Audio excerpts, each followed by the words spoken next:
Bonjour chers amis, nous sommes toujours heureux de vous retrouver dans notre émission Éducation Plus de l'association des lauréats CRAC Togo. Cette émission que nous avons mis en place depuis quelques temps, vous donner des informations, des conseils, des partages d'expériences dans le but de vous aider à mieux vivre votre éducation scolaire pour la culture de l'excellence scolaire et professionnelle. Il y a quelques temps, nous avons entamé une série de formations, une série d'émissions sur la pratique précoce de la sexualité en milieu scolaire. Nous avons vu quelles sont les causes probables de ces pratiques, quelles sont ses conséquences sur les jeunes en milieu scolaire, leurs parents et la société en général. Et pour pouvoir lutter contre cette pratique, nous avons également vu les moyens par lesquels les jeunes peuvent dire non à ces pratiques précoces de la sexualité. Et parmi ces moyens, nous avons vu que les enfants ont une grande part à jouer. Ils ont l'obligation de suivre les conseils des parents. Mais alors, quel doit être le rôle des parents pour lutter contre la pratique précoce de la sexualité des jeunes en milieu scolaire? Tel est l'objet de notre présentation d'aujourd'hui. Ce message est avant tout destiné aux parents, mais nous conseillons vivement que les parents puissent suivre cette vidéo avec les enfants et d'avoir une discussion avec eux au décours de cette vidéo, dans le but de pouvoir établir ensemble des règles de conduite et établir ensemble des moyens par lesquels prévenir cette pratique. Nous rappelons que nous ne sommes pas des spécialistes en la matière, mais nous donnons juste des conseils. Nous voulons partager avec vous des pistes que vous pouvez suivre pour aider vos ados et vos jeunes à pouvoir prévenir les pratiques précoces de la sexualité en milieu scolaire. Si au cours de cette journée vous vous rendez compte qu'il y a des manquements qu'il y a eu dans l'éducation que vous avez donnée à votre enfant, nous ne sommes pas là pour culpabiliser, nous ne sommes pas là pour vous juger, et cela ne veut pas forcément dire que vous avez été un mauvais parent. Nous voulons juste vous encourager à saisir cette occasion pour changer ce qu'il y a à changer, de pouvoir déterminer également un cadre à mettre en place pour l'aider à mieux pratiquer sa sexualité et prévenir la pratique précoce de la sexualité, surtout en milieu scolaire. Mieux encore, nous voudrions que vous puissiez aligner votre cœur et votre âme, votre esprit à tout ce que nous allons dire aujourd'hui, et nous prions que Dieu puisse vous guérir de cette culpabilité, qu'il puisse vous aider à mieux comprendre ce que nous allons dire et à pouvoir gagner quelque chose qui va vous aider à pouvoir apporter un changement dans la vie de votre enfant. S'il y a bien des parents qui vont ignorer ce message, nous vous félicitons d'avoir fait le choix d'écouter ce message, et nous prions que Dieu vous donne l'intelligence de comprendre, si vous nous suivez jusqu'à la fin, de comprendre ce message et de pouvoir exécuter tout ce que nous allons partager avec vous dans le but de pouvoir aider votre jeune à mieux lutter contre la pratique précoce de la sexualité. N'oubliez pas de vous abonner à notre chaîne afin de pouvoir suivre nos prochaines vidéos et de nous donner un like afin de pouvoir booster cette chaîne. Alors, c'est parti.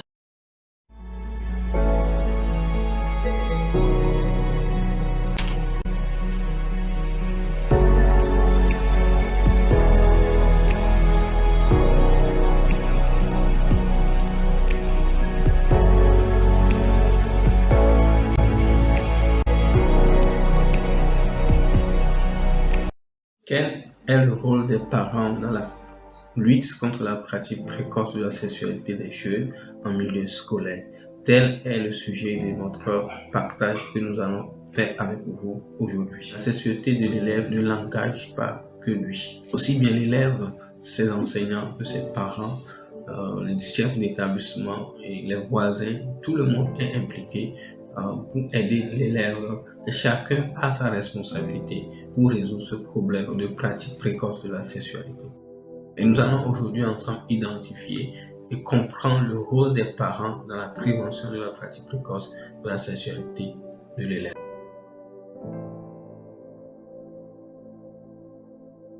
Le premier rôle du parent, c'est l'éducation sur la sexualité. Eh bien, on ne le dira jamais assez. C'est aux parents d'éduquer son enfant. Et j'ai appris tout récemment qu'être parent, c'est un métier qui s'apprend comme on apprend à devenir médecin, à devenir avocat, à devenir entrepreneur. Être parent aussi, ça devait s'apprendre.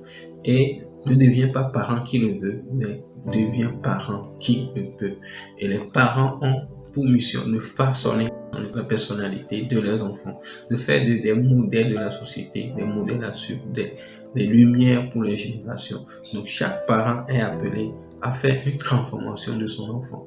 Et chaque parent, dans le souci de faire de son enfant une version améliorée de lui-même, doit être lui-même en mesure d'apprendre et de se dépasser pour pouvoir apporter à l'enfant chaque fois des informations renouvelées, chaque fois des connaissances renouvelées. Donc, le métier de parent, ça s'apprend. Il faut noter que les parents ont toujours joué leur rôle, qui est de donner une éducation à leurs enfants. Ils ont toujours fait leur part. Même si aujourd'hui, il y a quelques parents qui ont démissionné parce que l'éducation qu'ils donnent, ils ne voient pas les résultats. Mais nous voulons vous encourager à continuer à faire votre part parce que aucun sacrifice n'est louable s'il n'apporte pas de rédemption. Donc, le sacrifice que vous faites, vous devez voir le fruit de ce sacrifice et vous ne devez pas abandonner. Même si les élèves s'entêtent et se rebellent, les parents doivent continuer à les guider et les éduquer parce que c'est leur rôle. L'échec de l'élève, plus qu'une année de perdu pour lui, c'est un recommencement pour le parent. Le parent perd beaucoup de choses. Il y a une pratique précoce de la sexualité et ses conséquences qui vont en découler. Donc, les parents ne doivent pas abandonner leur rôle premier qui est l'éducation des enfants.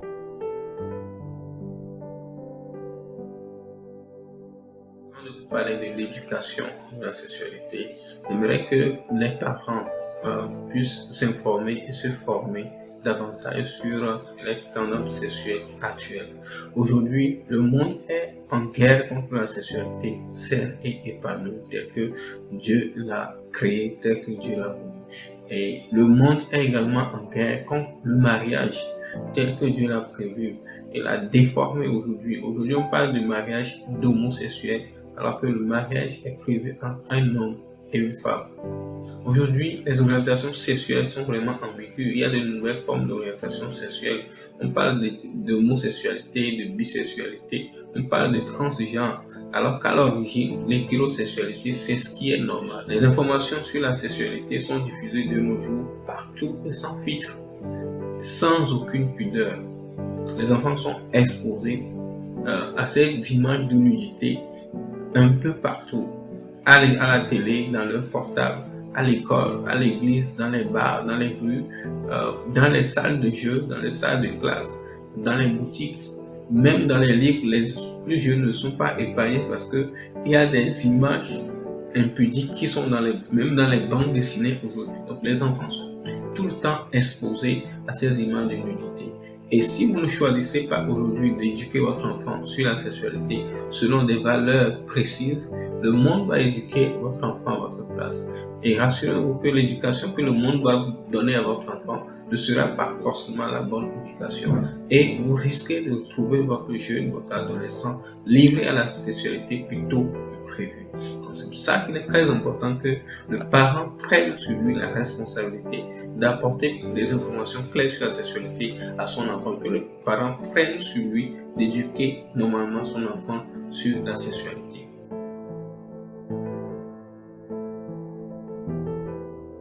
Pour pouvoir bien éduquer votre enfant, j'aimerais vous proposer 3 rôles importants que vous allez jouer dans la vie de votre enfant et qui vont l'aider à pouvoir mieux se prévenir de tous les dangers qui sont autour de lui. Le premier rôle de l'éducateur que le parent doit jouer, c'est d'être un protecteur. Soyez le protecteur de votre enfant. Mettez en place un cadre qui protège votre enfant contre les dangers de l'immoralité sexuelle, les dépravations des mœurs, les mensonges et les informations malsaines qui sont publiées ici et là. Vous devez protéger votre jeune fille contre les agresseurs, les harceleurs. Vous devez protéger votre jeune garçon contre ceux-là qui exposent gratuitement le sexe. Vous devez protéger l'un et l'autre contre les médias. Parce que nous avons plusieurs fois répété que les médias sont la première source de propagation des images et des informations sur la sexualité. Et ces images sont le plus souvent déformées. Vous, parents, vous devez avoir plus de pouvoir que les médias. Vous devez avoir plus de pouvoir que les médias. De ce fait, vous devez contrôler les expositions de vos enfants aux médias et les aider au mieux dans le choix des programmes télévisés qu'ils suivent. Aidez-les à choisir des émissions et des programmes nourrissants, enrichissants et instructifs, mais qui sont sains. C'est un grand danger de les exposer aux feuilletons et aux films dont vous ne maîtrisez pas les contenus. Vous devez vous-même d'abord sur ces émissions vous assurer que ce sont de bonnes émissions avant d'exposer votre enfant à cela. Si vous encouragez aujourd'hui votre enfant sur des feuilletons avec vous, vous ne pourrez jamais lui défendre plus tard dans ce. Et si vous pensez que dehors, il fera mieux le choix de ces émissions, si vous ne lui apprenez pas aujourd'hui à la maison comment faire le choix, détrompez-vous.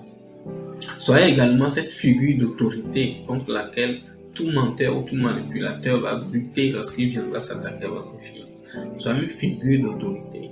Et pour y arriver, vous devez être juste présent dans la vie de votre enfant. Vous devez les protéger également contre les mauvaises compagnies qui risquent de corrompre les bonnes mœurs, qui risquent de les compromettre, de compromettre tout l'enseignement que vous leur donnez. Vous devez également connaître les amis de vos enfants et avoir un contact avec leurs enseignants. Donc le premier rôle que nous devons jouer, c'est d'être vraiment ce protecteur pour votre enfant. Le deuxième rôle, c'est d'être son manager, celui qui lui montre la voie à suivre, celui qui lui montre ce qu'il faut faire. Définissez avec lui ensemble un programme de formation pour mieux apprécier la sexualité jusqu'à sa pratique normale. Définissez un programme avec le temps, enseignez-lui au fur et à mesure en fonction de son âge ce qu'il doit apprendre. En fonction de son âge, vous devez définir des objectifs et l'aider à atteindre ces objectifs-là. Et vous devez l'accompagner également dans son choix de la pureté, l'encourager dans ce choix-là et lui montrer par votre vie les implications de ce choix de la pureté. Alors aidez-le dans la réalisation de ce choix jusqu'au mariage. Donc c'est également votre rôle.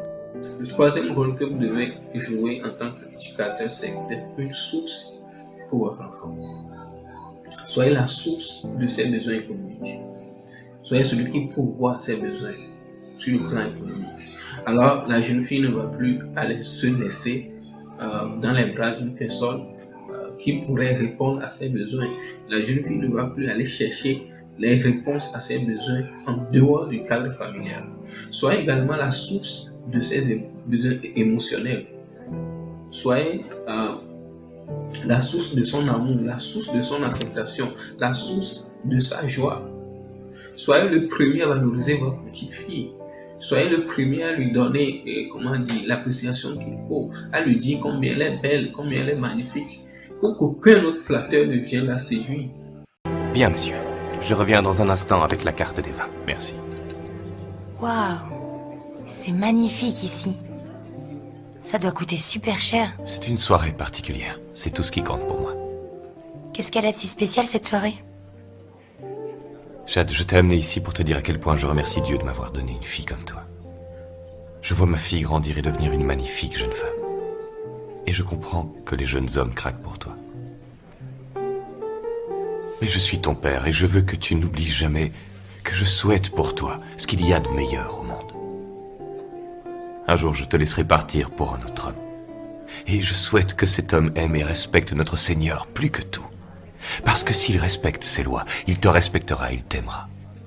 Je sais ce qu'un jeune homme a dans la tête. Il veut conquérir ton cœur, mais il ne sait pas le trésor qu'il cache. Alors je veux te proposer un marché. Ok. Jade, si tu as vraiment confiance en moi, je veux que tu me demandes mon avis pour tous les jeunes hommes qui voudront sortir avec toi. Et moi, je promets de te protéger. Et tu auras ma bénédiction quand le Seigneur enverra l'élu de ton cœur. D'accord. Je suis d'accord. Merci. J'ai quelque chose pour ne pas oublier cette promesse.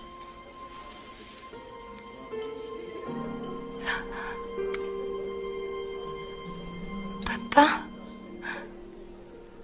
Jade, donne-moi ta main gauche, s'il te plaît. Papa, il est vrai? Oui, ma chérie. Tu la garderas jusqu'à ce qu'elle soit remplacée par ton alliance. Jade, je t'aime très fort. À partir de ce soir, Je veux te considérer comme la jeune femme que tu es. Papa, merci beaucoup. Moi aussi, je t'aime. Je t'aime.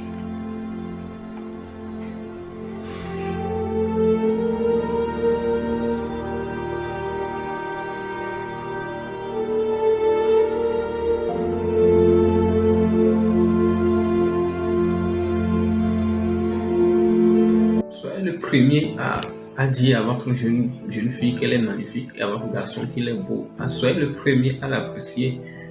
Vous l'aiderez ainsi à identifier son identité sexuelle et à affirmer cette identité sexuelle, à avoir une bonne estime de lui-même. Alors, tout ce que les autres pourront dire après, tout ce qu'ils pourront lui dire ne pourra plus l'influencer parce qu'il aura une valeur de sa sexualité, une valeur de son identité sexuelle. Et personne ne va pouvoir l'influencer jusqu'à ce qu'il se livre à une découverte précoce de la sexualité en milieu scolaire, à une pratique précoce de la sexualité en milieu scolaire. Soyez également la source qui remplit son réservoir émotionnel d'amour, de joie, de bonne estime de soi, comme on l'a dit, afin que l'enfant ne se dévalorise pas. Que la mère, par exemple, montre à la fille quelles sont ses qualités, quelles sont ses valeurs de femme, et que le père montre à son garçon quel est son rôle d'homme auprès de sa femme. Donc c'est comme ça que vous êtes une source pour les besoins émotionnels de votre enfant. Soyez également une source pour ses besoins spirituels. Soyez une source pour ses besoins spirituels pour que l'enfant ne se laisse pas endoctriner par de faux prophètes.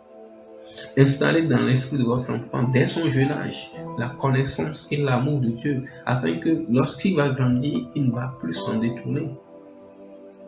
Et surtout, soyez également la source de ses besoins sociaux. Tout enfant a un besoin de socialisation. Tout enfant a besoin d'amis, de connaissances. Donc, soyez le premier ami le plus proche, le confident de votre enfant. La personne à qui il peut facilement confier ses problèmes, ses défis. Amenez-le à vous ouvrir son monde intérieur. Aidez-le à mieux choisir ses amis et ses camarades. Et si possible, invitez ses amis. Invitez ses amis chez vous, ses camarades chez vous. Ce serait moins propice pour vous de leur donner plus de conseils, de les éduquer également. Créez un cadre propice et favorable sur les discussions, les partages sur les questions liées à la sexualité, que la sexualité ne soit plus un sujet tabou dans votre famille. Et que l'enfant puisse être libre de parler de sa sexualité sans intimidation, sans peur, sans jugement, sans moquerie. Soyez disponible et permettez-leur de pouvoir soumettre les besoins, les peurs, les doutes, les incompréhensions qu'ils ont, les inquiétudes qu'ils ont et toutes les expériences qu'ils vivent. Et profitez de chacune de ces occasions pour pouvoir corriger les informations qu'ils ont et installer dans leur esprit les croyances, les bonnes croyances de Dieu. N'attendez pas plus longtemps pour le faire. C'est aujourd'hui qu'il faut commencer. C'est aujourd'hui qu'il faut commencer par questionner votre enfant sur ce qu'il sait par rapport à la sexualité et pouvoir corriger ces informations que l'enfant a reçues.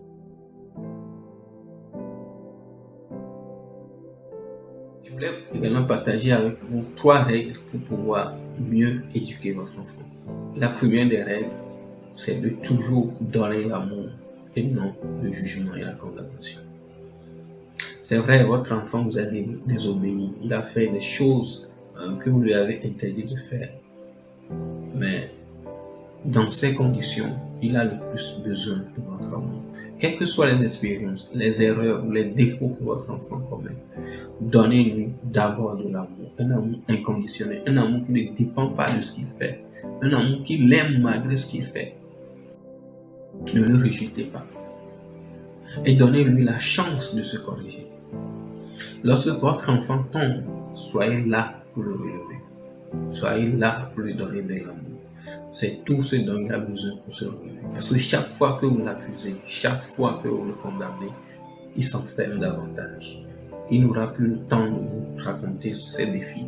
Il aura peur de vous raconter ses défis. Mais si vous êtes ouvert avec de l'amour, il aura la confiance de pouvoir vous parler lorsqu'il a des défis. La deuxième chose, c'est de chercher premièrement à toucher le cœur de votre enfant et non à corriger son comportement. Cela rejoint un peu ce que je viens de dire. si vous êtes attelé à corriger le comportement de l'enfant, l'amener à suivre à tout prix les règles que vous avez imposées, en voulant à tout prix changer son comportement, vous risquez de créer un hypocrite qui fait les choses, qui fait bien les choses en votre présence, mais dans votre dos, il fait autre chose. Alors que si vous l'aidez à établir des valeurs de Dieu dans son cœur, même si vos yeux ne sont plus sur lui, cet enfant se rappellera toujours de son engagement de pureté qu'il a pris pour Dieu. Et il ne le fera plus, il ne fera plus les choses par crainte de ce que vous allez lui faire, mais par crainte de ce que Dieu pourrait le faire. Et il le fera avec un choix personnel. Rappelez-vous que c'est Dieu seul qui peut toucher le cœur de l'enfant. Alors vous devez l'exposer autant que possible. Exposer autant que possible votre enfant. La troisième chose, c'est de donner des informations vraies et en fonction de l'âge de l'enfant. À quel âge il faut commencer par parler de la sexualité à l'enfant? Dès son jeune âge. Dès que l'enfant peut connaître, peut comprendre ce que nous lui disons. Commencez par mettre des mots clairs sur tout ce qui est lié à la sexualité. Déjà à son jeune âge, l'enfant doit apprendre à connaître son organe sexuel, à savoir qu'il y a une différence entre lui et le sexe opposé. La fille doit savoir la différence entre le garçon et elle. Et il faut pouvoir donner un nom, le nom qu'il faut à tous les éléments qui sont sur son corps. C'est à vous de lui dire qu'il y a des parties de son corps qui sont privées, que d'autres personnes ne doivent pas toucher, et des parties de son corps que d'autres personnes peuvent toucher. Et en grandissant, l'enfant sera mieux informé et mieux équipé. Donc, tout enfant pousse la curiosité de comprendre sa sexualité en grandissant. Il se pose des questions sur son organe sexuel, ses caractères sexuels, ses odeurs qui se développent, ses pulsions sexuelles, etc. Mais vous devez lui donner des réponses de plus en plus claires, précises en fonction de son âge. Il faut apprendre à l'enfant la pudeur, l'intimité, les parties privées de son corps, comme je l'ai dit. D'accord? Et des parties que personne, même les membres de sa famille, même les proches, ne devront jamais toucher sans son consentement. C'est ce qui va l'aider à pouvoir se défendre contre les harceleurs et contre ceux qui vont vouloir lui faire des attouchements. Et lui donner la possibilité de pouvoir vous rapporter cela. Mais si vous ne lui enseignez pas cela dès le jeune âge, l'enfant ne saura pas. L'enfant ne saura pas. L'enfant doit également apprendre la propreté. Il doit également respecter l'intimité des autres. Savoir que autant que les gens ne vont pas toucher cette partie qui lui sont intimes, lui aussi n'a pas le droit de toucher ça à une autre personne. Et les parents doivent aussi donner de bons exemples. De la pudeur. De bons exemples de l'intimité. Donc, c'est très important pour les parents, par exemple, de séparer la chambre de la chambre des enfants. De ne pas se promener nu dans la maison. De ne pas se promener torse nu dans la maison ou en sous-vêtements dans la maison. Donc, il faut noter que les enfants reproduisent seulement tout ce qu'ils voient. Donc, à vous de leur donner des exemples corrects à suivre.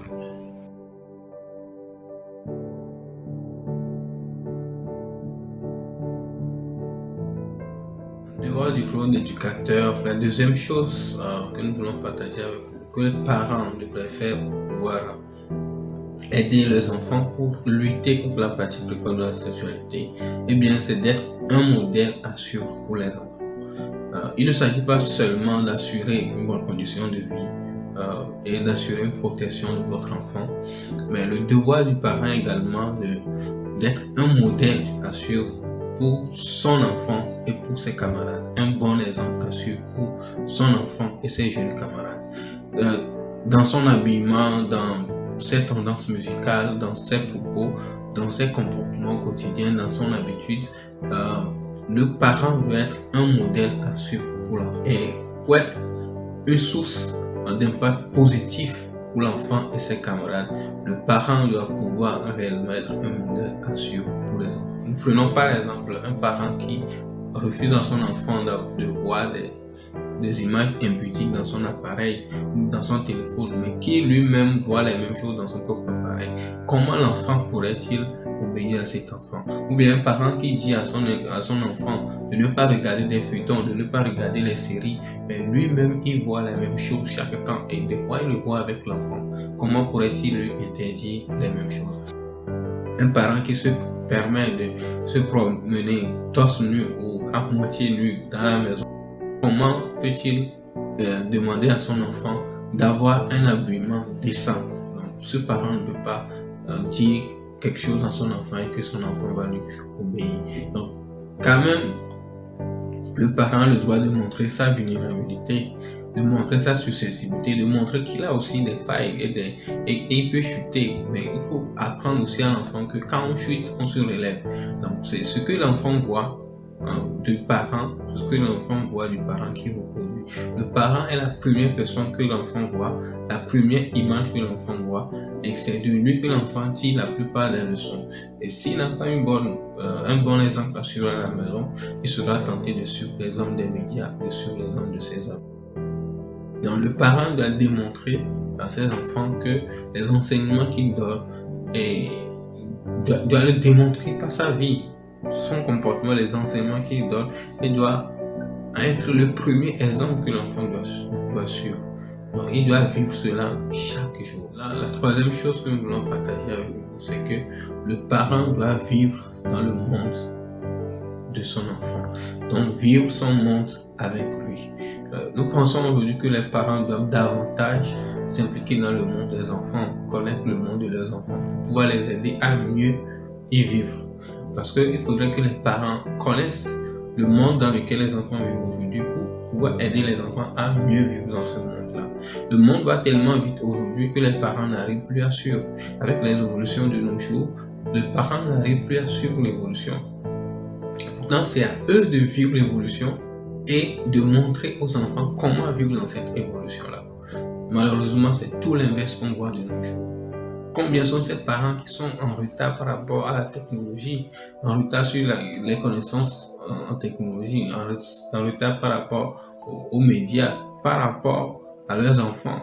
Combien connaissent-ils aujourd'hui l'utilisation du contrôle parental, alors que le contrôle parental, justement, ça sert aux parents à limiter l'accès à l'Internet, à certains sites qui sont consultés par les enfants. Mais combien savent l'utiliser? Ils sont bien nombreux ceux qui sont en retard par rapport à la technologie aujourd'hui. Et ils sont très rares ceux qui maîtrisent cette technologie aujourd'hui, ceux qui connaissent l'utilisation de contrôle parental.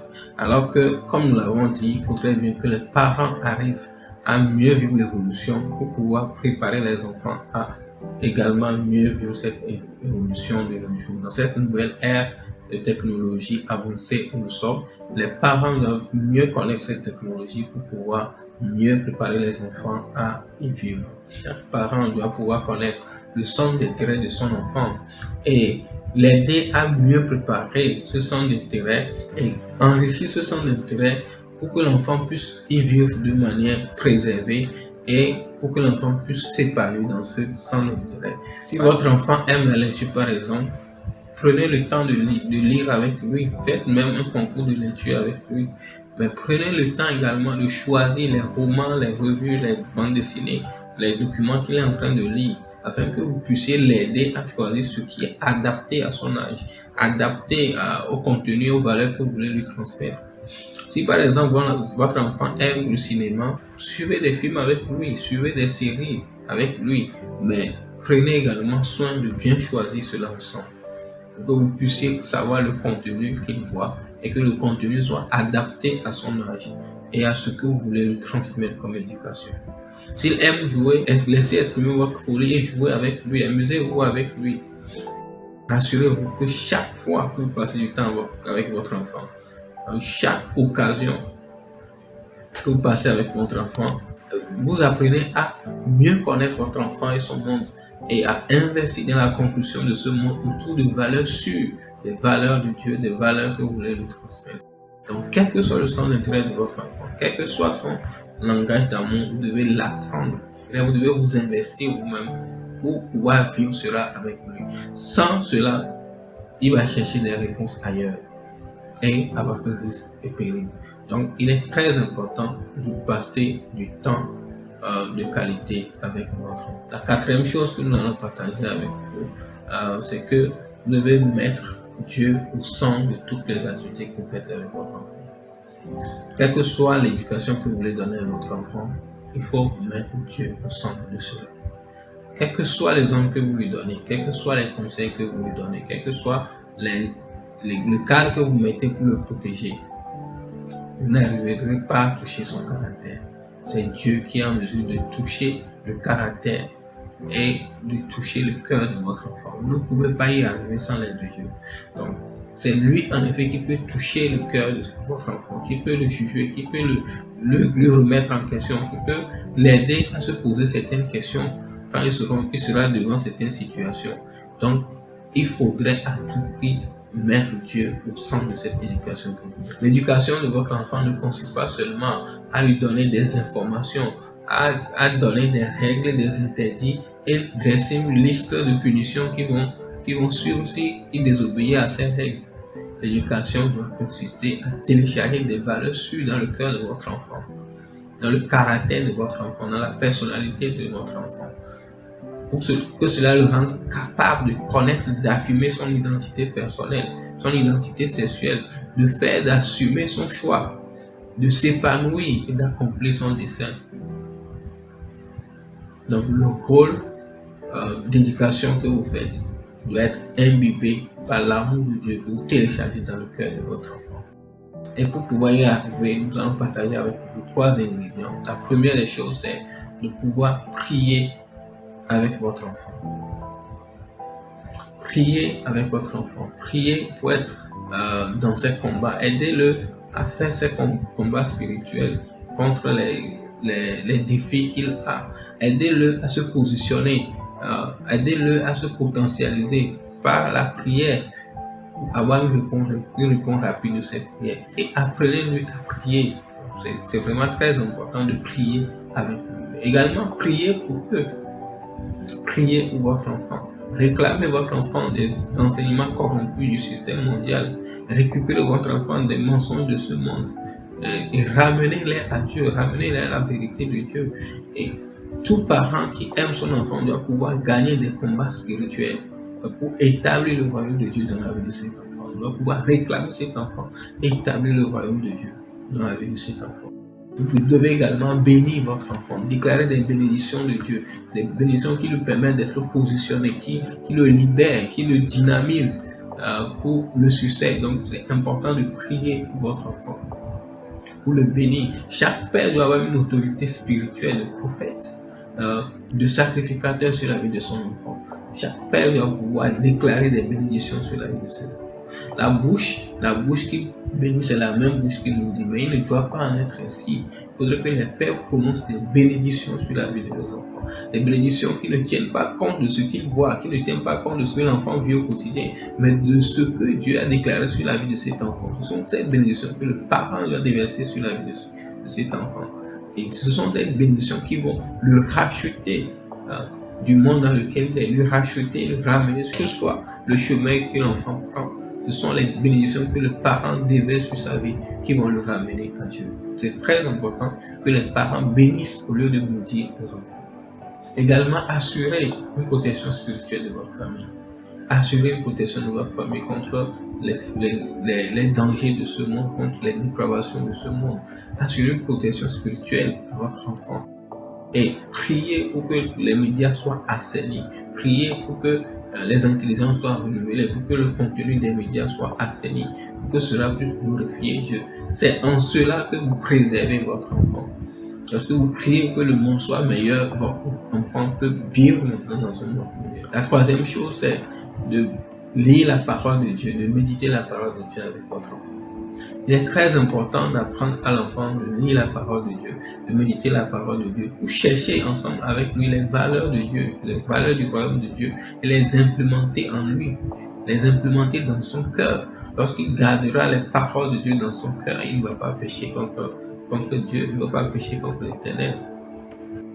Donc vous devez aider l'enfant à connaître les valeurs de Dieu, corriger les raisonnements du monde par rapport au raisonnement de Dieu. Donc choisir le raisonnement de Dieu, corriger le raisonnement du monde et former le caractère de votre enfant selon le cœur de Dieu. C'est en passant du temps, en méditant la parole de Dieu avec lui. Donc faites cela avec votre enfant pour pouvoir assurer une protection spirituelle, pour pouvoir implémenter la valeur de Dieu dans cet enfant.